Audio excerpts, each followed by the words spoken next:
pe canalul meu de YouTube. Mereu am emoții când fac intro-ul ăsta. Așa că o să trec direct la subiect. M-am gândit că foarte multă lume are din când în când această problemă pe care o am și eu, să nu mai suporte ovăzul. Nu știu, pur și simplu, sunt genul de persoană care a mâncat 4 ani de zile în fiecare dimineață ovăz cu proteine, dar acum, de fiecare dată când mănânc ovăz, pur și simplu nu-l mai tolerez. Nu mai îmi place la gust, am reacții adverse, cum ar fi balonarea și pur și simplu am încercat și am experimentat să găsesc o masă care să înlocuiască practic masa de ovăz, așa că despre asta va fi videoclipul de astăzi. Astăzi să vă prezint 3 rețete pe care eu le folosesc în viața de zi cu zi, care să înlocuiască masa de ovăz cu proteine, clasicul ovăz cu proteine. Fiecare rețetă va avea proteină în ea. O să mergem pe high protein, pe genul de rețete care au foarte multă proteină, dar bineînțeles și carbohidrat, pentru că ovăzul este un carbohidrat foarte bun de altfel, dar din păcate eu nu mai tolerez. Scuzați-mi părul. Ok. Prima rețetă pe care am să vă prezint este faimoasa cremă de orez. Ei bine, am încercat cu mult timp înainte crema de orez, doar că nu această firmă și sincer nu mi-a plăcut, pentru că nu mi-a ieșit textura. Orice făceam mi ieșea foarte apoasă. Trebuia să consum foarte mult orez praf ca să fie o textură cremoasă. Iar planul meu alimentar de atunci nu-mi permitea să consum dita mai gramajul de carbohidrat sau să consum, nu știu, jumătate de cutie, adică 100 de grame de cremă de orez ca să-mi iasă mie consistența care îmi plăcea. Așa că m-am dat bătută cu crema de orez, dar recent am făcut o descoperire. Din păcate nu lucrez cu ei, deci nu este un video sponsorizat, dar mi-ar plăcea, bineînțeles. Crema asta de orez este wow! Ideea este că nu este o cremă clasică de orez, nu e praf, sunt ca niște fulgi de orez. Iar fulgii ăștia de orez absorb foarte multă apă. Pe sugestie de prezentare aici spune să folosești 15 grame. Deci imaginează că tu cu 15 grame de orez îți faci un bol. E super. Adică absorbe foarte multă apă, asta este exact ceea ce căutam. Așa că am să vă arăt cum faci crema de orez în, cred că maxim un minut. Maxim un minut. Bun, înainte să pun camera pe blatul de la bucătărie să vă arăt, vreau să vorbesc și despre proteina pe care eu o folosesc. Este o proteină cu aromă de caramel, care este delicioasă. Eu nu suport să beau proteină, deci nu suport la gust niciun shake proteic, nici cu apă, nici cu lapte, nu pot să beau niciun fel de proteină, nu-mi place. Efectiv nu-mi place, nu pot. Așa că mereu folosesc proteina în rețete, în special în rețetele pe care vreau să le fac dulci, bineînțeles. Astăzi, după cum vă arăt, crema de orez cu proteina de caramel, o să vă vedeți și textura este. Deci este efectiv griș cu lapte cu aroma de caramel. Deci este wow! Este ceva incredibil, așa că haideți să trecem la treabă și să vă arăt cum fac eu crema de orez cu proteine. Bun, deci începem prin a pune castronul pe cântar. Eu am să folosesc undeva la 50 de grame de cremă de orez. Așa cum spuneam, uitați-vă cât de pufoasă așa este. Nu este practic ca o făină, este, nu știu cum să mă exprim, sunt ca niște fulgi și uitați-vă 50 de grame ce cantitate înseamnă. Deci gândiți-vă că voi puteți să faceți castronul ăsta plin cu doar 15 grame. Eu folosesc un gramaj mai mare pentru că am nevoie de o sursă de carbohidrați cu absorție rapidă.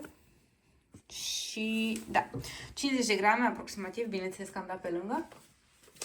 Apoi, pe lângă cele 50 de grame, am să folosesc o cupă de proteină de caramel, așa cum v-am spus. Bun. Iar acum este la alegerea voastră dacă vreți să folosiți apă fierbinte sau lapte fierbinte. Deci apa sau laptele trebuie încălzit. Și îl turnați până ajungeți la consistența dorită. Eu folosesc apă, nu am încercat până acum cu lapte, dar sincer cred că este delicios. Așa că pur și simplu, foarte drăguț ăsta, nu-i așa? Pur și simplu o să turnăm apă fierbinte și amestecăm.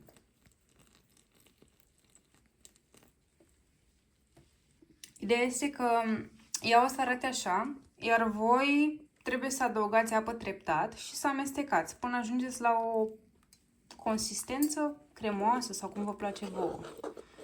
Orezul mereu va absorbi, deci nu vă speriați dacă arată așa. După ce amestecați, va absorbi și va crește foarte mult volumul. Este o masă foarte, foarte bună. Deci am pus apă, a absorbit. Și tot așa, efectiv. Nu știu să vă zic cantitatea de apă, eu fac pur și simplu la ochi. Cam asta este consistența pe care eu o prefer. Îmi place să fie puțin mai cremoasă, așa mai dură. Nu-mi place să fie foarte apoasă. Eu personal ca și topping-uri folosesc scorțișoară, foarte multă scorțișoară pentru că îmi place foarte mult. Folosesc și niște semințe de in pentru fibre și folosesc fructe congelate. Depinde sincer de ce am poftă. În momentul de față o să folosesc Meuro.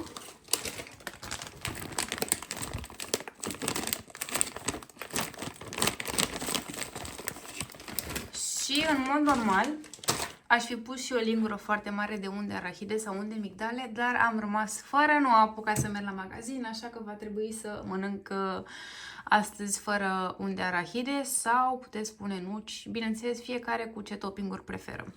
Cam asta este rezultatul final. Am să atașez aici în videoclip și caloriile și macronutrienți în caz că vă ajută cu ceva, dar bineînțeles astea variază în funcție de cantitatea de cremă de orez pe care o folosiți, ce topping-uri folosiți și așa mai departe. Deci macronutrienții și caloriile vor fi în cazul meu 50 de grame de cremă de orez, o cupă de cremă de proteine, smeuro și semințe de in. Acum am să vă arăt și unde puteți să găsiți proteina de caramel pe care eu o folosesc.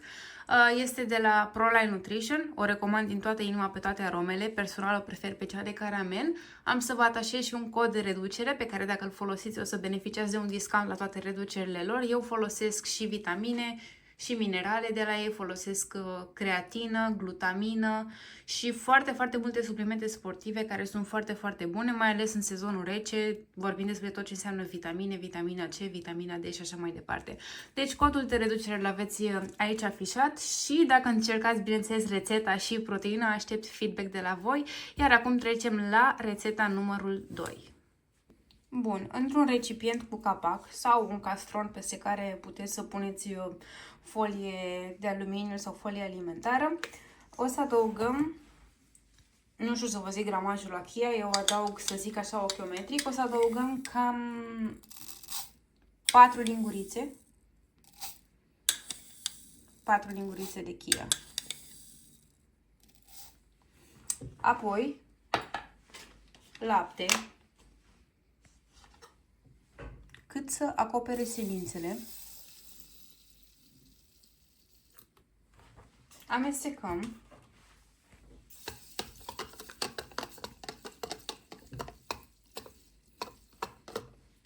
Adăugăm și o lingură mare de iaurt sau 2 linguri mai mari, 2 lingurițe mai mari. Eu folosesc iaurt grecesc și, bineînțeles, o cupă de proteină.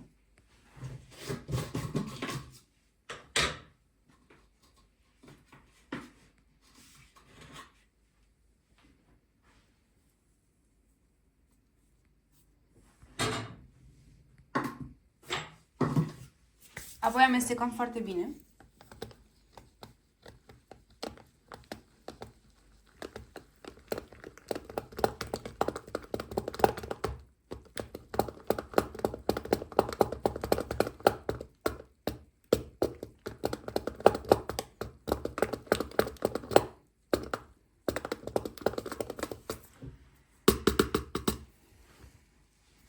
Și vom lăsa peste noapte în frigider.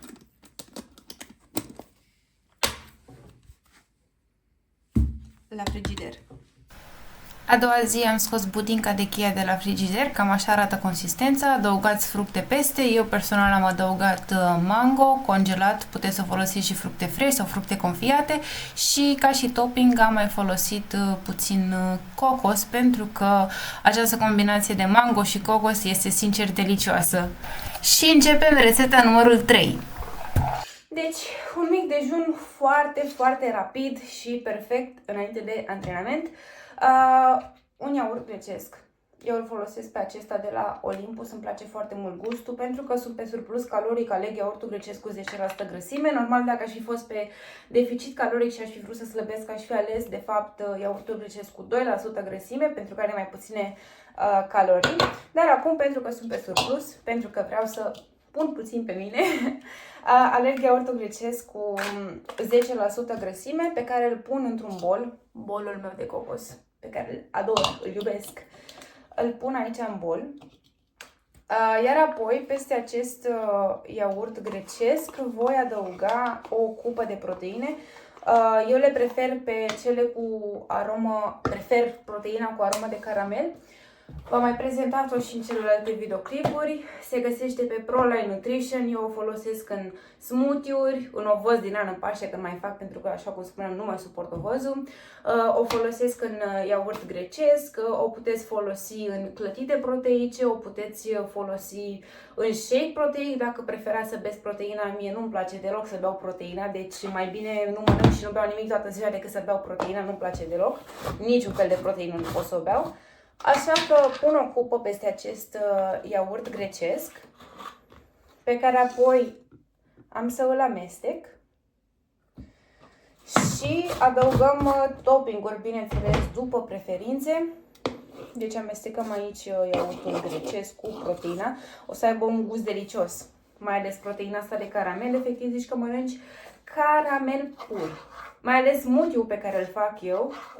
Poate am să fac un video separat și cu câteva rețete de smoothie-uri, pentru că am descoperit foarte multe rețete delicioase. Eu fac un smoothie cu banana congelată, cu lapte de ovăz, cu o linguriță de unde arahide și cu o cupă de caramel o cupă de proteină cu aromă de caramel și iese delicios. Deci, efectiv, nu există ceva mai bun. Este caramel pur. Foarte, foarte bun. Dacă ești fan caramel, chiar îți recomand proteina asta. Am să las aici și codul de reducere în cazul în care vrei să o testezi, vrei să o achiziționezi, să te bucuri, să beneficiezi și de reducerea asta. Și aștept feedback. Bineînțeles, dacă o încerci, aștept să-mi spui cum ți se pare. Acum, peste iaurtul cu proteine, o să punem aceste bran sticks de care vă spuneam. Nu îmi cântăresc mâncarea acum. O fac ochiometric pentru că deja știu ochiometric, să zic așa, cantitățile pe care eu trebuie să le consum la fiecare masă. Se întâmplă uneori, da, să mai încântăresc mâncarea, dar de obicei știu exact ce și cum. Iar acum vorbim despre toppinguri. Așa cum vă spuneam, fiecare are libertatea să-și pună ce toppinguri vrea. Eu am să-mi pun scorțișoară, niște smeură congelată, pentru că nu prea îmi plac fructele proaspete, mănânc doar fructe congelate, scorțișoară, smeură și unt de arahide am să-mi pun. Am descoperit un unt de arahide genial. Până acum foloseam untul de arahide pe care îl găseam la Mega Image, de la Nature Promises, cred că așa se numește. Dar acum, recent, am descoperit un unt de arahide nou. Nu știu dacă e nou, eu acum l-am descoperit. Ideea este că e foarte diferit la gust și este delicios. Deci îmi place mai mult decât orice am încercat până acum. Vi-l arăt imediat. Acesta este untul de arahide. E wow. Este wow. Eu l-am găsit în Ocean. Nu știu exact să vă spun unde se mai găsește, dar îl puteți achiziționa din Ocean. Așa că am să pun foarte puțin unt de arahide aici. Delicios! Și scorțișoară. Multă scorțișoară, îmi place la nebunie scorțișoara. Eu pun scorțișoară în orice și când zic orice, înseamnă că dacă mă hotărăsc să beau o cafea cu lapte la prânz, îmi pun foarte multă scorțișoară până și în cafea. Îmi place la nebunie. Acum voi pune fructele.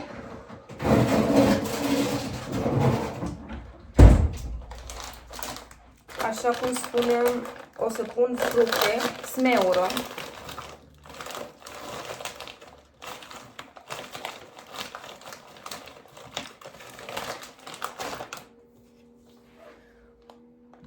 Așa arată. Bun. Delicios. Iaurt grecesc, proteină, bran sticks, unt de arahide și smeură. Delicios. Delicios. Sănătate pură. N-ai cum. Mulțumesc pentru vizionare, sper să încercați rețetele mele, sper să-mi dați tag și mesaj să-mi spuneți un feedback, iar dacă vă doriți să învățați să faceți mai multe rețete proteice, să vă măriți, să zic așa, planul alimentar, să includeți mai multe rețete și totuși încă vă place ovăzul, eu am scris în trecut un e-book care conține foarte multe rețete proteice cu ovoz, în care vă învăț să faceți gogoși, batoane proteice, să faceți brioșe, să faceți clătite, să faceți lava cake, să faceți carrot cake, pandișpan, toate acestea din ovăz și proteine și alimente cât mai naturale. Dacă doriți să-l achiziționați, găsiți e-book-ul meu în linkul din descriere sau pe pagina mea de Instagram, în biografie veți găsi din nou linkul de unde se poate achiziționa e-book-ul. Mult succes cu rețetele voastre și like, share și subscribe dacă v-a plăcut!